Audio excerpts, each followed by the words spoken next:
இறை வணக்கம். அன்னைக்கு வணக்கம், தந்தைக்கு வணக்கம், ஆசானுக்கு வணக்கம்.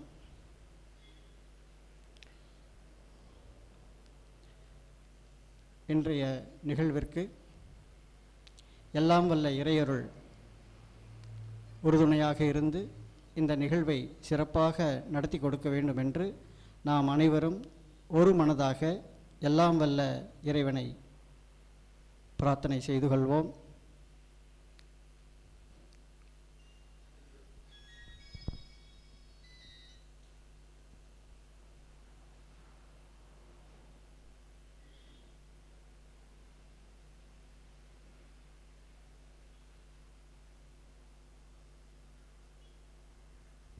நன்றி.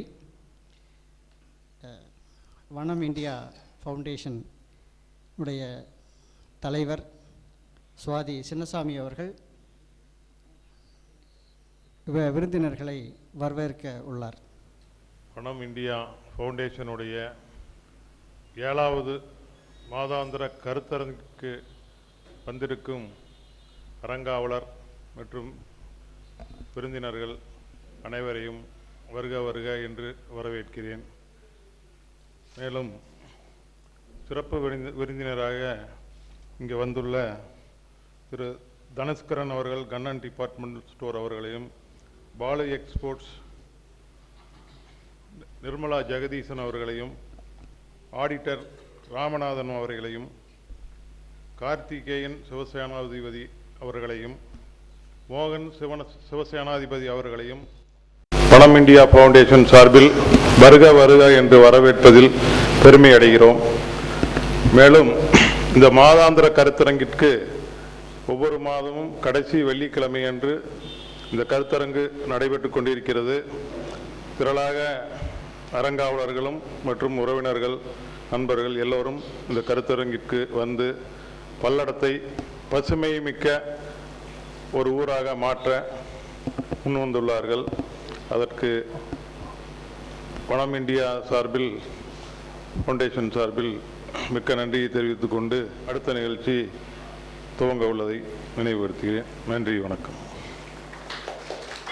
இன்றைய சிறப்பு விருந்தினரை பற்றி ஒரு சிறிய அறிமுகம். வனம் இந்தியா ஃபவுண்டேஷன் சார்பில் மாதம் ஒரு முறை பசுமை சார்ந்த அறிஞர்களை வரவழைத்து அவர்களுடைய கருத்துக்களை கேட்டு அதை நடைமுறைப்படுத்துவதற்கான அறங்காவலர்கள் கூட்டம் மற்றும்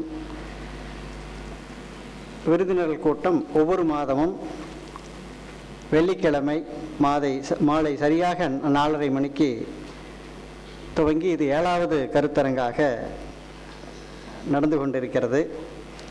இதனுடைய துவக்கமாக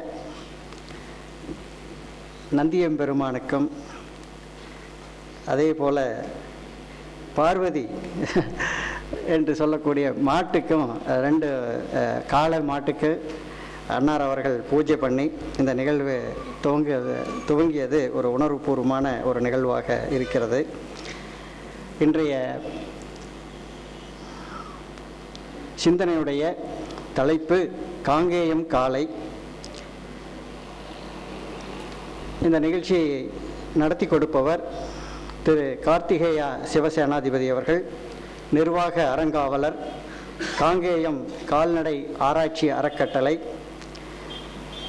சேனாதிபதி காங்கேயம் கால்நடை ஆராய்ச்சி அறக்கட்டளையின் நிர்வாக இயக்குநரான நமது சிறப்பு விருந்தினர், புகழ்பெற்ற பழையகோட்டை பட்டக்காரர் வம்சாவளியைச் சேர்ந்தவர், இயற்கையின் மீதும் நாட்டு மாட்டினங்களின் மீதும் தீராத காதல் கொண்டவர், அழிந்து வரும் நமது காங்கேயம் மாட்டினங்களை மீட்டெடுக்கும் முயற்சியில் பெரும் பங்காற்றி வருபவர், வெளி மாநிலங்களிலும் உலகமெங்கும் பல்வேறு கருத்தரங்குகளில் காங்கேயம் காளையின் சிறப்புகளை பறைசாற்றிய பெருமைக்குரியவர், இயற்கை வேளாண் விஞ்ஞானி நம்மாழ்வருடன் நெருங்கிய தொடர்பில் இருந்தவர், பிராந்திய திட்டக்குழு, புதுடெல்லி வேளாண்மை பல்கலைக்கழகம், கோவை உட்பட பல மத்திய மாநில அரசுகளின் நிர்வாகங்களில் முக்கிய உறுப்பினராக அங்கம் வகிப்பவர். 2010 ஜப்பானில் நடைபெற்ற இயற்கை சீரமைப்பு கியோட்டோ மாநாட்டில் குறித்த ஒருங்கிணைந்த நாடுகளின் மாநாட்டிலும் 2013 கென்யாவில் நடைபெற்ற சுற்றுச்சூழல் மாநாட்டிலும் சிறப்பு அழைப்பாளராக இந்திய அரசின் மூலமாக சென்று பங்காற்றிய பெருமைக்குரியவர். காங்கேயம் கால்நடைகள் மட்டுமின்றி மற்ற நாட்டு மாட்டினங்களை உருவாக்கவும் காக்கவும் ஓங்கி குரல் கொடுக்கவும் நல்ல தலைமுறையை உருவாக்க கல்வி சேவையும் ஆற்றி வருகிறார். இவ்வளவு சிறப்புமிக்க நமது சிறப்பு விருந்தினர் இன்று வான்மலை கருத்தரங்கிற்கு வருகை புரிந்தமைக்கு இந்த வான்மலை கருத்தரங்கின் விழா குழுவினரும் வனம் இந்தியா ஃபவுண்டேஷன் அறங்காவலர்கள் சார்பிலே அன்னார் அவர்களை அனைவர் சார்பிலேயும் வருக வருக என்று வரவேற்று இந்த நிகழ்ச்சியை தொடர்வோம். இந்த நன்றியுரையாக நமது வனம் இந்தியா ஃபவுண்டேஷனுடைய அறங்காவலர் திரு பி.கே. செந்தில்குமார் அவர்கள் நன்றியுரை ஆற்ற உள்ளார்கள். இந்த நிகழ்ச்சி கேள்வி பதிலோடு முடியும். அண்ணா கொஞ்சம் நேரம் பேசிட்டு அப்புறம் ஒரு இன்டராக்ஷன் மீட்டிங்காக தான் இது ஒவ்வொரு மீட்டிங்கும் நாம் நடத்திட்டு வர்றோம். அவர் பேசும்போது உங்களுக்குள்ள ஏதேனும் சந்தேகங்கள் இருந்தால் இந்த துறை சார்ந்து நீங்கள் அந்த கேள்விகளை அவங்கக்கிட்ட கேட்டு தெளிவு பெற்றுக்கொள்ளலாம். ஒரு மாதத்திற்கு முன்னால் என்னை திரு சுந்தரராஜ் ஐயா மற்றும் மோகன்ராஜ் அவர்கள் எல்லாம் தொடர்பு கொண்டு பல்லடத்திலே இப்படி ஒரு சிறப்பான சேவையை செய்து கொண்டு வருகிறார்கள் என்று கூறி என்னை இங்கே வரும்படி அழைத்தார்கள். மிக்க மகிழ்ச்சியுடன் நான் இந்த அழைப்புதலை ஏற்றுக்கொண்டு கண்டிப்பாக வருகிறேன் என்று அவர்களிடம் வாக்குறுதி கொடுத்திருந்தேன். ஒரு 10 நாட்களுக்கு முன்னால் அவர்கள் தலைவர் அவர்கள் சுந்தரராஜ் ஐயா அவர்கள் எல்லாம் குட்டப்பாளையம் வந்திருந்து ஒரு 3 மணி நேரம் இங்கே செய்து கொண்டு இருக்கக்கூடிய சிறப்பான சேவையை பற்றி கூறினார்கள். இது ஒரு மாபெரும் சேவை. அதாவது மரம் நட்டு நீர் ஆகாரத்தை காப்பாற்றி இதை பற்றி கவலைப்படுவதற்கு இன்று ஒரு மிகவும் சிறிய கூட்டம்தான் குறிப்பாக தமிழகத்திலே அதுவும் மேற்கு பகுதியிலே இருக்கிறது. சுற்றுச்சூழலை பற்றியோ மரத்தை பற்றியோ ஒரு பெரிய கவலை இல்லாத ஒரு சமுதாயத்தை நாம் இங்கே உருவாக்கி இருக்கிறோம். அதில் இதை பற்றி ஒரு பெரிய விழிப்புணர்வை ஏற்படுத்தி குறிப்பாக நமது மேற்கு மண்டலம் செமி ஆரிட் ஜோன் என்று ஆங்கிலத்திலே கூறுவார்கள். அதாவது மேற்கு தொடர்ச்சி மலை, அந்த மலையிலிருந்து 70 80 100 கிலோமீட்டர் வரை கிழக்கே மழை பெய்வது மிகவும் கடினம். காரணம் என்னவென்றால் மேற்கு தொடர்ச்சி மலை மேற்கே இருந்து வரக்கூடிய மழையை தடுத்து நிறுத்தி அந்த மலை பூராக கேரளாவுக்கு மழை பெய்வதாக ஆகிவிடும். ஆதலால் தான் அனைத்து டேம்களும் ரிசர்வாயர்களும் கேரளாவுக்குள்ளே இருக்கிறது. அங்கே இருந்து நமக்கு தண்ணீர் வருவது போல் ஒரு சூழ்நிலை ஏற்பட்டிருக்கிறது. நம்மாழ்வார் சொல்வது போல் தண்ணீரை பூமிக்குள் தேடாமல் வானிலிருந்து வரவழைக்க வேண்டும் என்ற ஒரு சிறப்பான சேவையை செய்து கொண்டு இருப்பவர்களுக்கு என்னுடைய மனமார்ந்த வாழ்த்துக்கள். அவர்களை இருகை கூப்பி வணங்குகிறேன். என்னை காங்கேயம் காளையை பற்றி பேச அழைத்திருக்கிறார்கள். அனைத்தையும் தூய தமிழிலே பேச முடியாவிட்டாலும் ஆங்கிலம் தமிழ் இரண்டையும் கலந்து அதை பற்றி பேசுகிறேன். காரணம், பல வார்த்தைகள் அதில் ஆங்கிலத்திலே மனப்பாடம் ஆகிவிட்டது. பாசண்டிகஸ், பாஸ்டாரஸ் போன்ற வார்த்தைகளுக்கு தமிழாக்கம் கிடையாது. கால்நடைக்கும் மனிதர்களுக்கும் உள்ள தொடர்பு எடுத்துக்கொண்டோம் என்றால் ஒரு 6000 7000 வருடங்கள் ஆயிற்று என்று நைரோபியாவில் இருக்கக்கூடிய international livestock research institute ILRI என்ற ஒரு ஐக்கிய நாட்டு சபையின் ஒரு அமைப்பு கூறுகிறது.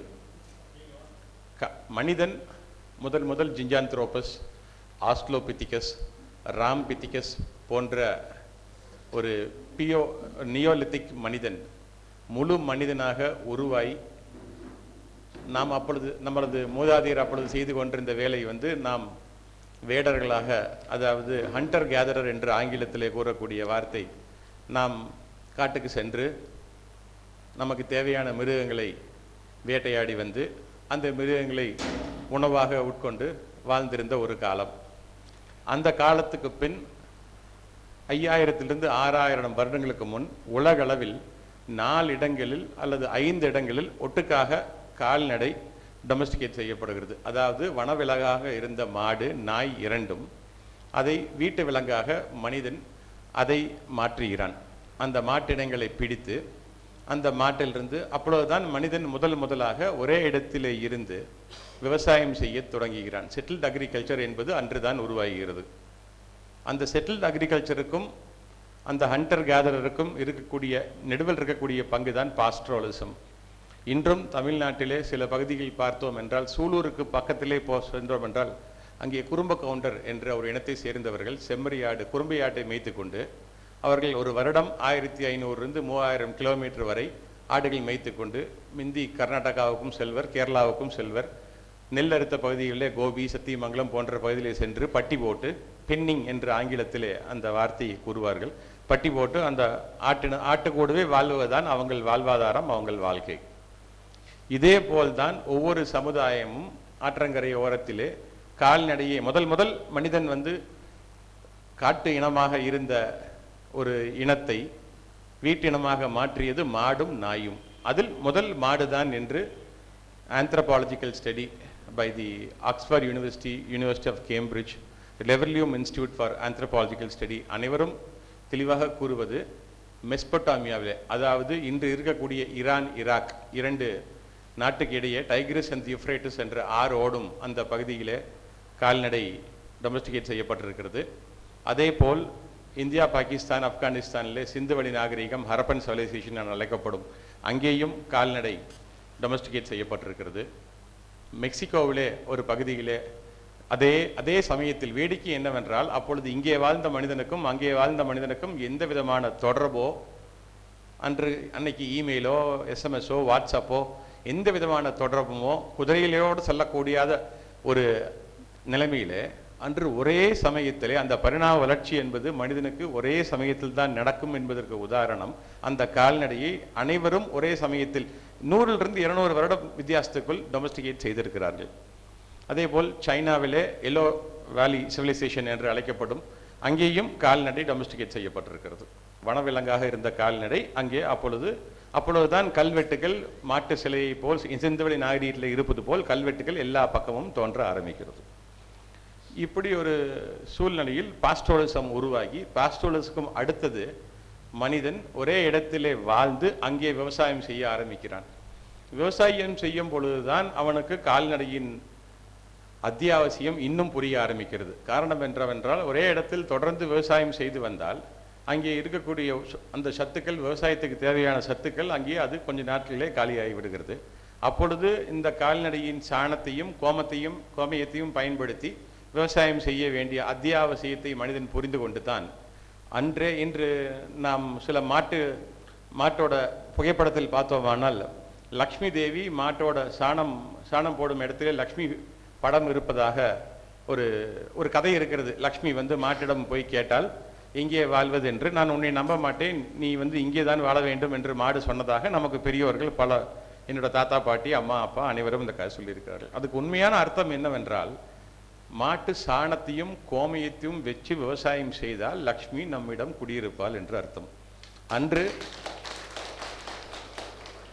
அன்று விஞ்ஞானமோ என்பிகேவோ அதெல்லாம் பேச முடியாத ஒரு காலகட்டத்திலே, ஹியூமஸ் என்றால் என்ன, என்பிகே என்றால் என்ன என்று பேச முடியாத ஒரு காலகட்டத்திலே மனிதனுக்கு புரிவதற்காக லக்ஷ்மி இங்கே குடியிருக்கிறாள் என்று கூறினார்கள். இன்று நாம் என்ன செய்கிறோம்?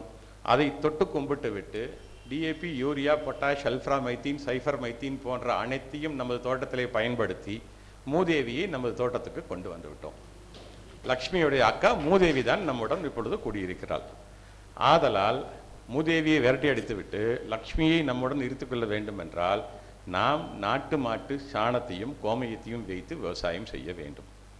அதை செய்தால் மட்டுமே விவசாயம் அன்றெல்லாம் பார்த்தீர்கள் என்றால் 2 தலைமுறைக்கு முன் விவசாயம் செய்து பண்ணையம் பிடித்தவர்கள், பண்ணையத்தை அதிகம் செய்தவர்கள், 10 ஏக்கர் 20 ஏக்கர் செய்தவர்கள், 5 ஏக்கரை 10 ஏக்கர் செய்தவர்கள்லாம் இருந்தார்கள்.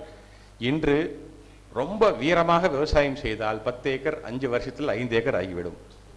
கல் நட்டணும் கடைசியாக.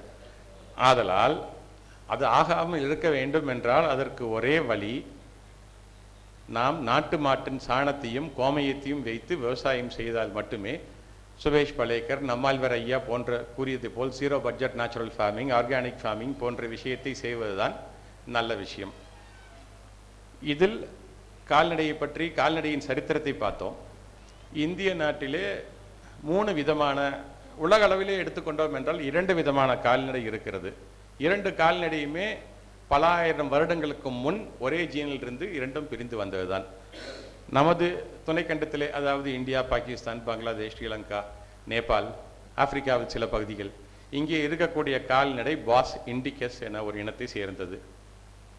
ஐரோப்பியாவிலே எடுத்துக்கொண்டோம் என்றால் அங்கே இருக்கக்கூடிய இனம் பாஸ் டாரஸ் என்ற ஒரு இனம். BOSTAURUS எழுதுறவங்களுக்கு ஸ்பெல்லிங் சொல்கிறேன். இங்கே இருக்கக்கூடியது பாஸ் இண்டிகஸ், BOSINDICUS. ஸோ இங்கு சில பேர் அந்த ஐரோப்பியா மாட்டுகளை பன்னி என்றும் அது மீது ஒரு வெறுப்பை உருவாக்கிக்கிட்டு இருக்கிறார்கள். அது அவசியம் இல்லை. நமக்கு என்ன பிடித்திருக்கிறதோ அதை எடுத்துக்கொண்டு நம் சீதோஷ்ண நிலைமைக்கு அது லாய்க்கில்லாத மாடு, அதை அத்துடன் விட்டு விடுவோம். அதை பன்னி என்று கூறுவது எந்த விதத்திலும் விஞ்ஞான ரீதியாக சாத்தியப்படாது. காரணம் என்னவென்றால், நமது காங்கிய மாடுமோ நமது சிந்தி மாடோ அந்த மாட்டுடன் இனச்சேர்க்கையில் ஈடுபட முடியும், கண்ணு பிறக்கும். ஸோ பன்னியுடன் காங்கிய மாடு இனச்சேர்க்கை செய்ய முடியாது. அதனால் அந்த வெறுப்பை விட்டு நமக்கு பிடித்திருக்கிறது மீது நமது முயற்சியையும் நமது ஸ்ட்ரென்த்தையும் அங்கே காட்டினோம் என்றால் நமது கால்நடையை காப்பாற்றலாம். நிறைய பேர் சோஷியல் மீடியாவில் உட்காந்துக்கிட்டு பாஸ் டாரஸ் மாட்டை போட்டு இது பண்ணி, ஃப்ரீஷியன் பண்ணி, ஜெர்சி பண்ணின்னு திட்டிகிட்டு இருக்கிறாங்க. அந்த நேரத்தை நம்ம காங்கேயத்தையும் நம்ம உம்பளச்சேரியும் பர்கூரையும் காப்பாற்றுறதுக்கு செலவு பண்ணோம்னா பிரயோஜனமாக இருக்கும், பாசிட்டிவாகவும் இருக்கும். நெகட்டிவாக அதை பற்றி நம்ம தவறாக பேச அவசியம் இல்லை. அந்த நாட்டோட சீதோஷ்ண நிலைமைக்கு அவங்களுக்கு கரெக்டான மாடு அது. இன்ஃபேக்ட் காங்கேயத்தை கொண்டே லண்டனில் வளர்த்துனா அது ஒர்க் அவுட் ஆகாது, அது ஃபெயிலியர் ஆயிரும். ஸோ நம்ம சீதோஷ்ண நிலைமைக்கு நம்ம மாடு நல்ல மாடு, நம்ம அதோட நம்ம ஐடியாலஜி வச்சுக்குவோம். இரண்டாவது, அந்த பாஸ் இண்டிகஸ், பாஸ் டாரஸில் பார்த்தீங்கன்னா இந்திய நாட்டிலையும், இந்தியன்னு சொல்லும்போது இப்போ இந்தியன் சப்கான்டினென்ட் தான் பேச முடியும். காரணம் என்ன, இன்றைக்கி இருக்கிற சஹிவால், ரெட் சிந்தி, தார்பார்க்கர்லாம் பார்த்தீங்கன்னா இன்றைக்கி பாகிஸ்தானில் தான் இருக்குது. 1947க்கு அப்புறம் 2 நாடாக தனியாக உருவாகும் போது அங்கே தான் இருக்குது அந்த 3. அந்த இன்சைட்டோங்கிறது ஒரு இனம் எங்கே உருவாச்சோ அதுதான் அந்த இனத்தோட சொந்த இடம். எக்ஸைட்டோங்கிறது அந்த இனத்தை ஒரு இடத்துலேருந்து எடுத்துகிட்டு போய் இன்னொரு பக்கம் கொண்டு அதை வச்சு அதை வளர்த்தி அதை பராமரித்தா அரசாங்க பண்ணைகளில் பொதுவாக அந்த வேலை தான் செய்கிறாங்க. எக்ஸைட்டோ காங்கிய மாட்டை கொண்டு ஒசூரில் வளர்த்துறாங்க, பர்கூரை கொண்டு போய் சென்னையில் வளர்த்துறாங்க. ஸோ அது போன்று செய்யாமல் ஒரு இனம் எங்கே உருவாச்சோ அந்த இனம் அதே இடத்தில் காக்கப்பட்டால் மட்டுமே அந்த இனத்துக்கு அந்த ப்ராப்பர் எவல்யூஷன் இருக்கும். இல்லாட்டி அந்த இனம் அந்த ஊருக்கு தகுந்த மாதிரி மாற ஆரம்பிச்சிடும். ஸோ அதில் எந்தவித பிரயோஜனம் கிடையாதுங்க அதில். ஸோ இந்த பாஸ் இண்டிகஸில் பார்த்தீங்கன்னா அதையும் திருப்பி 3 விதமாக பிரிக்கலாம். வட இந்தியாவில் எடுத்துட்டிங்கன்னா பஞ்சாபில், பார்ட்ஸ் ஆஃப் குஜராத்தில் 2மே இருக்குது, ராஜஸ்தான்லேயும் 2 இருக்குது. அதாவது வட இந்தியாவில் மில்ச் அனிமல்னு சொல்லுவாங்க, பால் கொடுக்கக்கூடிய மாடு. மில்ச் அனிமல் எதுன்னு பார்த்தீங்கன்னா சஹிவால் மில்ச் அனிமல், ரெட் சிந்தி மில்ச் அனிமல்.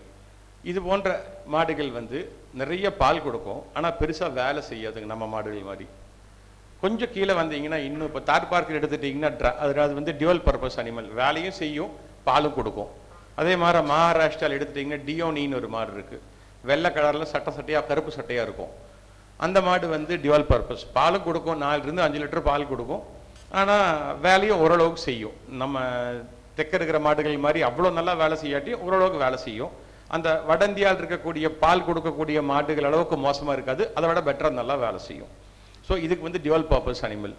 தென்னிந்தியாவுக்கு வந்துட்டிங்கன்னா குறிப்பாக மைசூர் டைப் அனிமல்னு கூறப்படுற காங்கேயம், கர்நாடகாவில் அமிர்த் மஹால், ஹலிகர், கிருஷ்ணா வேலி, தஞ்சாவூர் மாவட்டத்தில், தஞ்சாவூர்னா நான் காம்போசிட் தஞ்சாவூர் டிஸ்ட்ரிக்ட் சொல்கிறேன், தஞ்சாவூர், திருவாரூர், நாகப்பட்டினம், கடலூரில் ஒரு பகுதி, இந்த ஏரியாவில் எடுத்துட்டிங்கன்னா இருக்கக்கூடிய உம்பளச்சேரி, ஈரோடு மாவட்டம் அந்தியூருக்கு மேலே இருக்கக்கூடிய பர்கூர் மலையில் இருக்கக்கூடிய செம்மறை அல்லது பர்கூர் மலை மாடு, மதுரை மாவட்டம், சிவகங்கை மாவட்டத்தில் இருக்கக்கூடிய புளியகுளம் அல்லது ஜல்லிக்கட்டு. புளியகுளம்ங்கிறது பிரீடு, அதை ஜல்லிக்கட்டுக்கு பயன்படுத்தி அதை ஜல்லிக்கட்டுன்னு சொல்லுவாங்க அந்த மாட்டை.